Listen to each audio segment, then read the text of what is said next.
अगर समय रहते महागठबंधन इस डैमेज को कंट्रोल कर लेती है तो शायद कुछ स्थिति बदल जाए, टक्कर का मुकाबला देखने को मिले।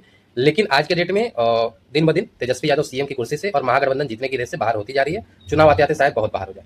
हरियाणा विधानसभा चुनाव 2024 ये इतिहास का वन ऑफ द सबसे इजीएस्ट इलेक्शन था कांग्रेस के लिए जीतने को। लेकिन हुआ क्या, कांग्रेस हार गई और वहां पे भाजपा की सरकार बन गई। अभी सैनी साहब वहां सीएम है। ठीक उसी तरह से 2025 बिहार विधानसभा चुनाव ये सबसे आसान इलेक्शन था तेजस्वी यादव के सीएम बनने के लिए, भाजपा और जदयू का जो गठबंधन था उसके हारने के लिए। लेकिन ये था, अगर अभी से 3-4 महीने पहले चुनाव हुए होते तो 150 सीट महागठबंधन आराम से ला सकती थी। जो भारत जोड़ो यात्रा हुई थी उसके बाद में अगर चुनाव हुए होते या तुरंत चुनाव हुए होते या उसी टाइम टिकट का बंटवारा हो गया होता तो भी आज के डेट में महागठबंधन 160-70 ले आती। लेकिन भारत जोड़ो यात्रा जो भारत जोड़ो यात्रा नहीं, जो वोटर अधिकार यात्रा हुई है, वोटर अधिकार यात्रा के बाद में इतना लंबा गैप मिला कि जो एक तरह से पुश मिला हुआ था इन लोगों को, जो अभी विपक्षी पार्टी है बिहार में, वो सब खत्म हो गया।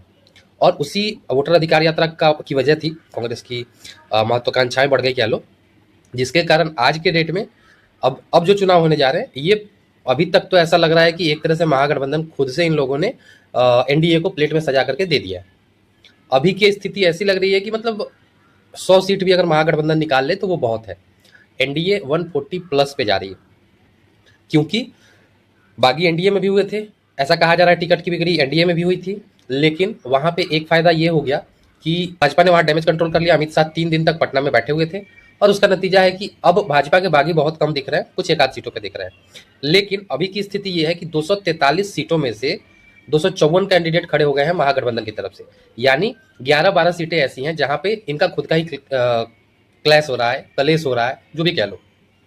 यानी कि ये 11 सीटें 12 सीटें आप खुद से गिफ्ट में जो है सो सामने वाली पार्टी को दे रहे हो। 12 सीटें बहुत होती हैं। इन 10-12 सीटों के अलावा लगभग 8 से 10 सीटें ऐसी हैं जहां पर राजद के बागी खुद से खड़े हो रहे हैं।